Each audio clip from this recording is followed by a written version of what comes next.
সেটাকে কোথা থেকে পাওয়া যায়? ম্যাগনেট। এবার ম্যাগনেটটাকে আটকে দিচ্ছি কেন? আমি যেখানে দাঁড়িয়ে আছি সেখানে আমার সারাউন্ডিং এ লোহা আছে, তো লোহা কিছুটা টেনে নিচ্ছে।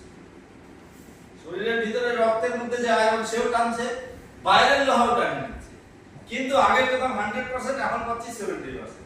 তাহলে ভোল্টেজ যদি কম হয়, স্পিডটা যদি কম হয়, তাহলে কি হতে পারে? তাহলে আমাদের যে অঙ্গগুলো আছে, আমাদের যে অর্গানগুলো আছে, আমাদের হার্ট, লাং, কিডনি, লিভার, যে 78টা অর্গান আছে এবং লক্ষ লক্ষ আরব খরব যে সেল আছে, এই সেলের যে খাবারটা, এই খাবারটা পৌঁছে দিতে অক্ষম হয়ে যাচ্ছে আমাদের হার্ট।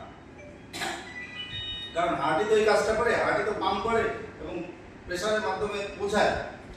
এর পাচ্ছে প্রেসার কম।